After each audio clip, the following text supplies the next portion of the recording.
Vou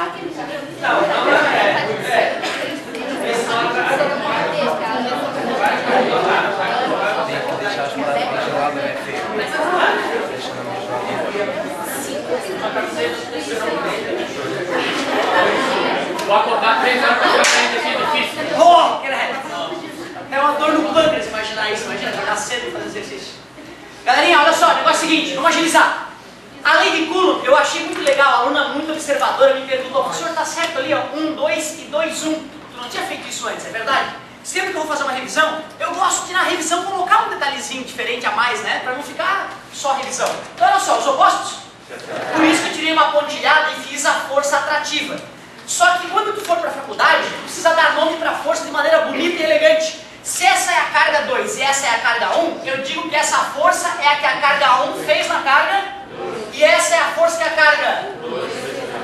Isso, é por isso que é F12 e F21. Porém, eles têm o mesmo terceira lei de Newton, não é isso? E para calcular o valor dessa força, a gente usa a lei de Coulomb. O que é o K mesmo? Constante eletrostática que depende do meio. É isso aí, se for vácuo é um valor, se for água é outro valor, o valor do K, que é a constante eletrostática. Depende do produto das... E é inversamente proporcional ao quadrado da...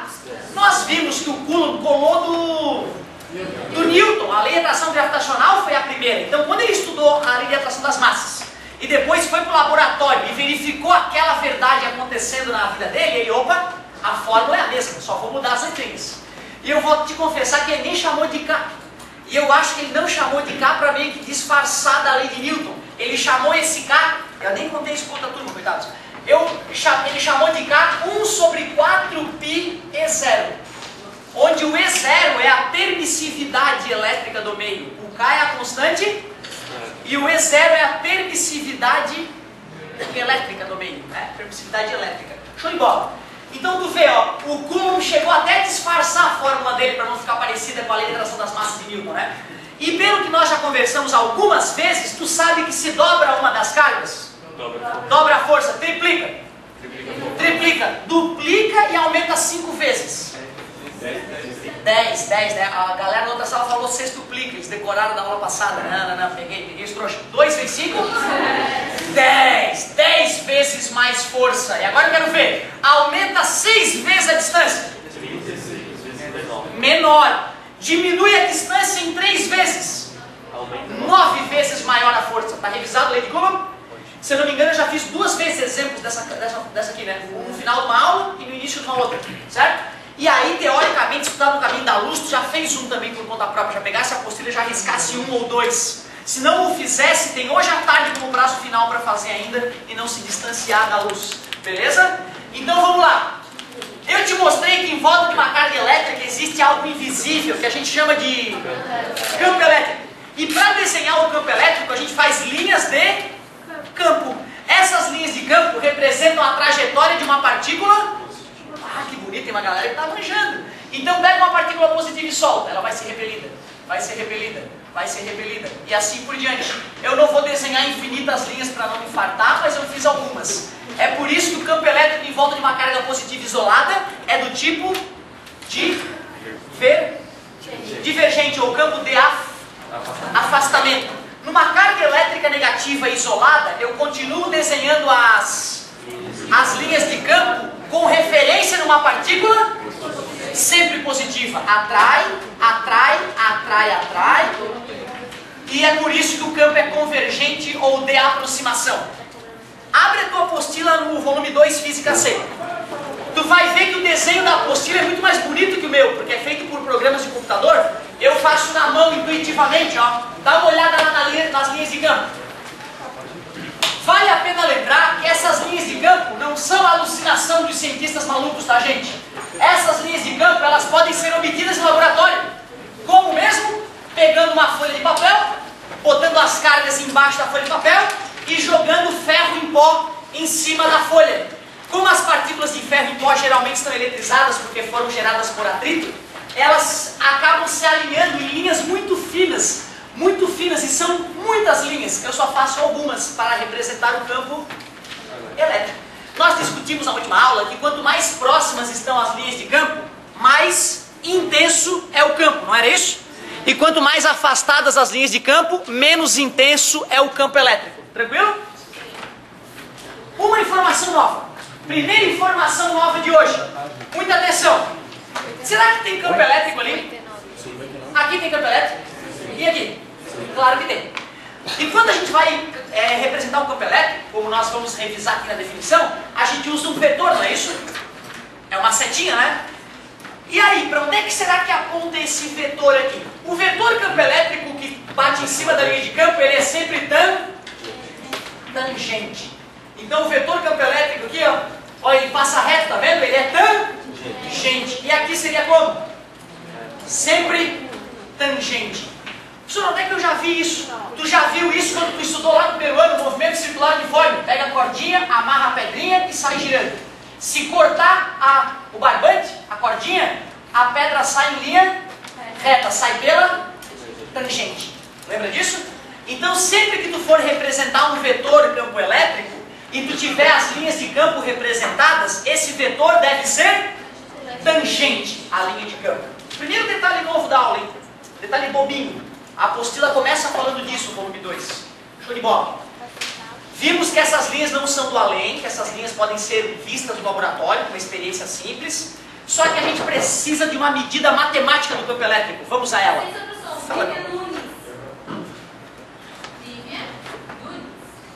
Pode passar, pode ser? Isso, passa ali, me perdoa, meu amor, só pra gente agilizar nada. Show de bola, galerinha. Ó,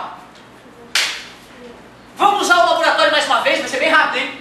Aqui está a carga geradora do campo, lembra? Fixa no laboratório, na parede, e eu quero analisar aquele ponto.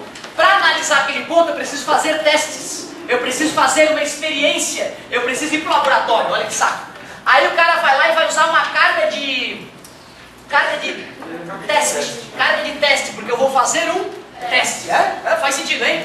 E vou medir a força usando o dinamômetro. Então tu vê, tem que ir lá, tem que ter um laboratório, tem que ter equipamentos, tem que ter gente especializada para mexer nos equipamentos e não quebrar, né? E tu tem que ir lá e tu tem que fazer a experiência 1000 vezes, porque senão não é ciência, senão é charlatanismo, já te expliquei isso, certo? Bom, quando o cara bota 2 coulombs, sei lá, dá 70 newtons de força, experiência diferente, né? Então deu um número diferente. Bota 4 coulombs ali, a força 140, lembra?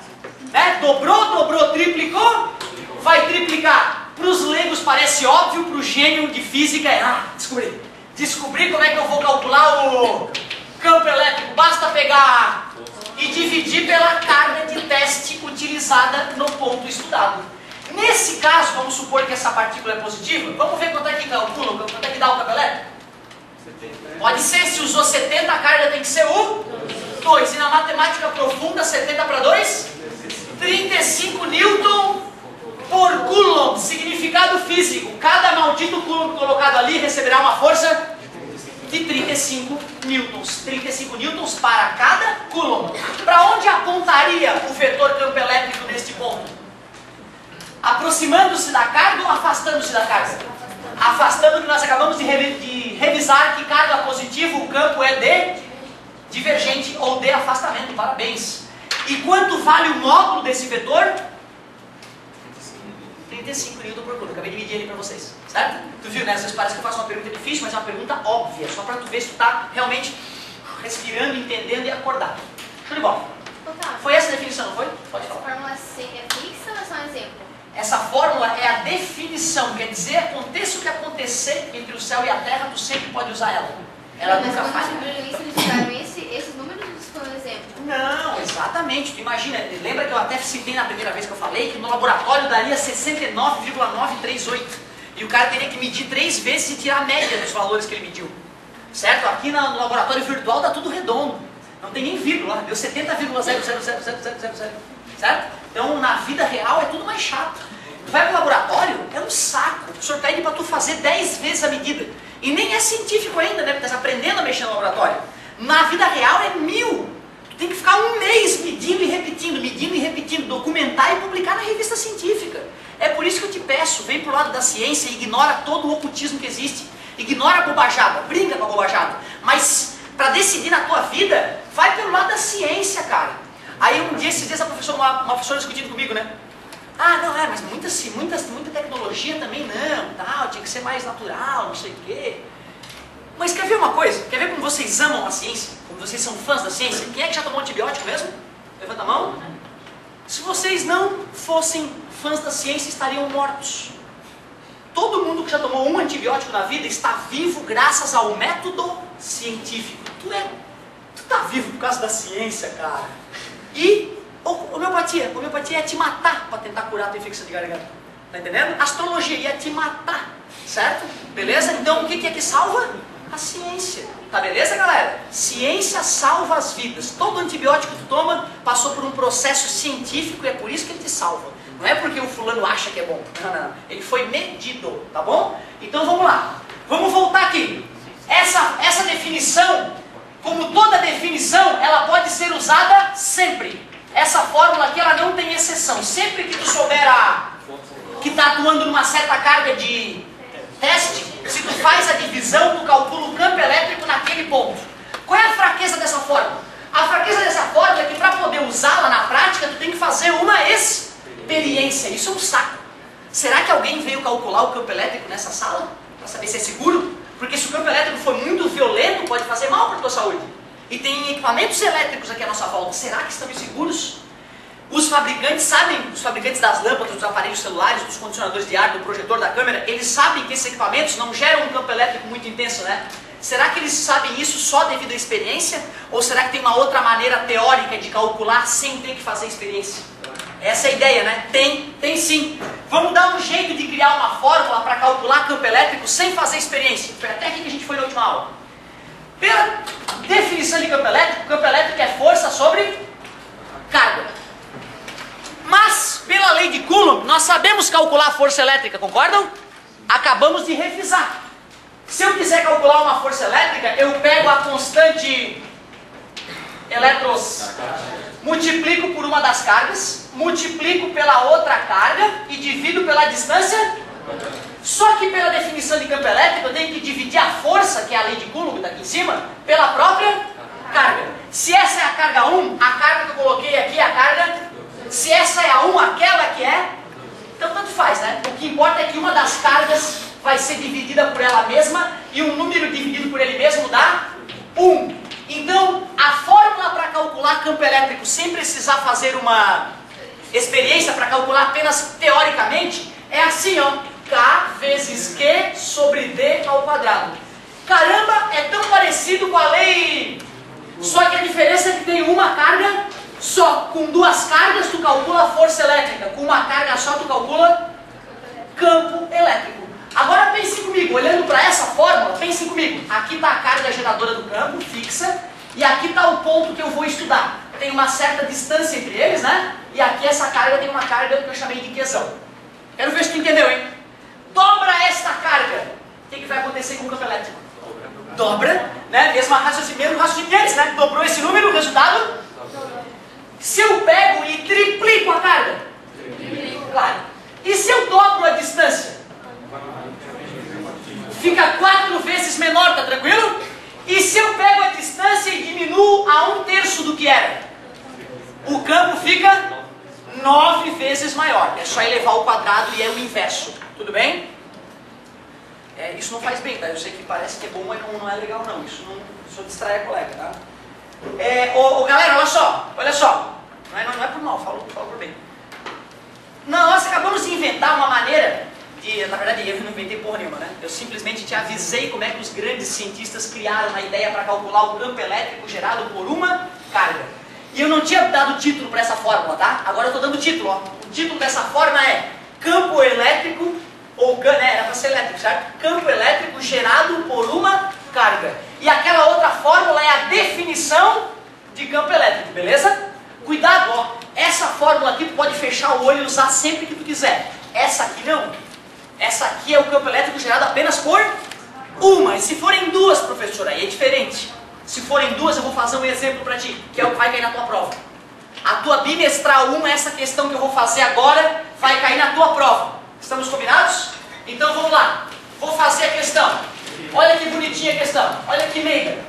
tem uma carga positiva com um valor de 6 vezes 10 na menos 3 coulomb.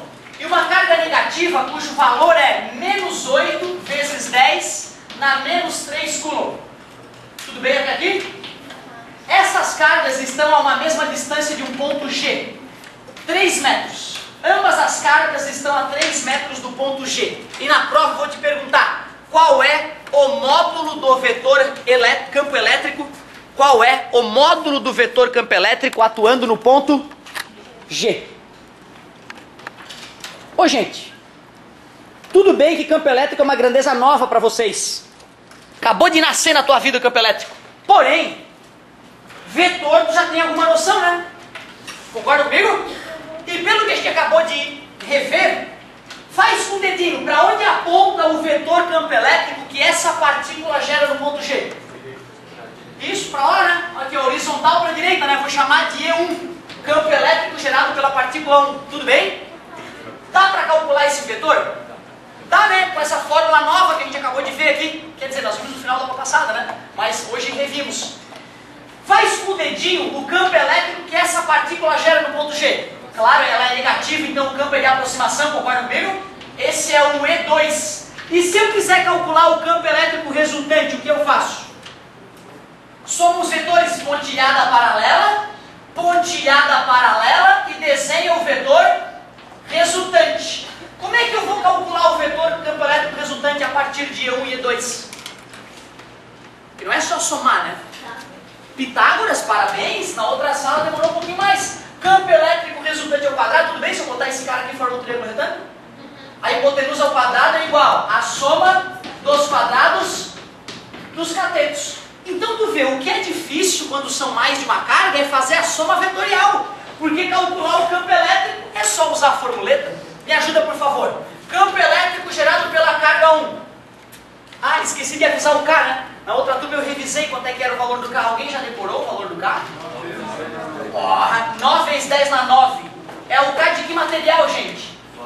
De nenhum material, parabéns. O K do vácuo, o K do nada. Certo? É isso aí. Então vamos lá. Campo elétrico. O valor do K é clássico. 9 vezes 10 na 9. Valor da carga? 6 vezes 10 na menos 3. E a distância? 3 ao quadrado. 3 ao quadrado é? E 9 dividido por 9 dá 1, como vai acontecer no teu vestibular. E aí sobrou então 6 e 10 na 9 com 10 na menos 3. 10 na 6. Qual é a unidade de campo elétrico? Isso, Newton por Coulomb. Show de bola.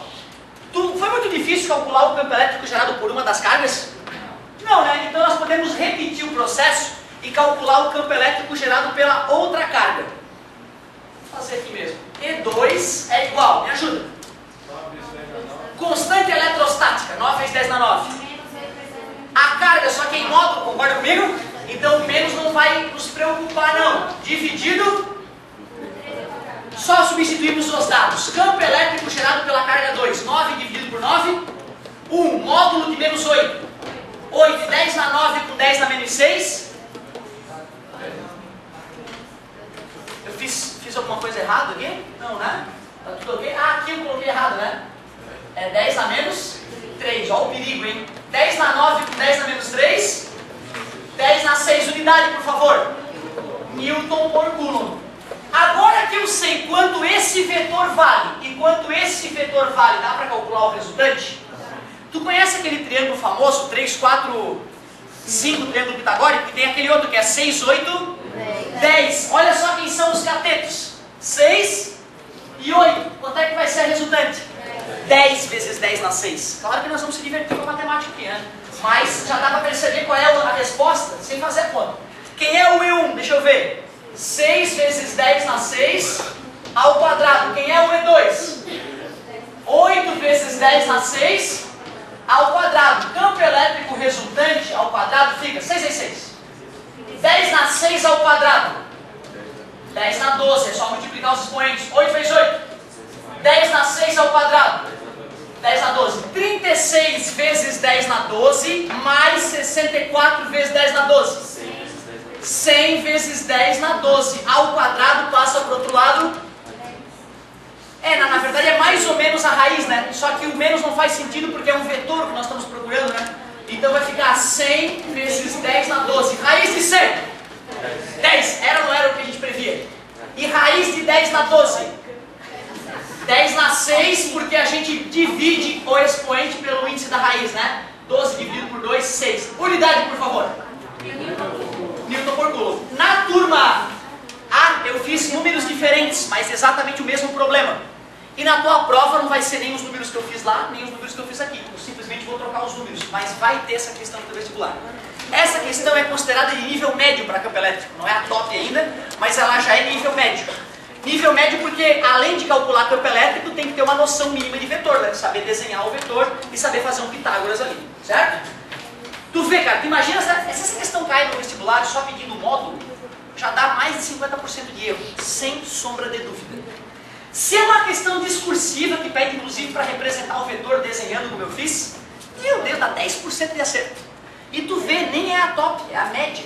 É a média ainda. Se tu der uma treinadinha, tu sai na frente. Passa em medicina na UF se der uma treinadinha. Certo? Certo? É isso aí. Então, ó, vai ter na nossa prova, estamos combinados? Aí tu arrisca, vai ter umas parecidas na tua apostila, tá? Tu arrisca, não tá inseguro ainda, traz pra assistência pra gente ir fazer mais algumas vezes. Mas essa questão tá prometida já na próxima prova de vocês, hein? Show de bola. E tu vê, né? Não teve nada novo ainda, né? Eu só estava usando os conceitos já da aula passada, certo? Não usei nada de novo aqui. Uma coisinha nova só foi lembrar que o campo elétrico é sempre tangente à linha de campo ou linha de força. O sinônimo também é linha de força. Linha de campo também pode chamar de linha de força. Gostei da lembrança. É isso aí. Então a única coisa nova foi o vetor tangente ali. O resto foi só avançamos na complexidade sem matéria nova. Vou fazer um comentário aqui chatinho, um comentário bobinho, mais chatinho, para depois falar do filé da aula. O filé da aula ainda não chegou.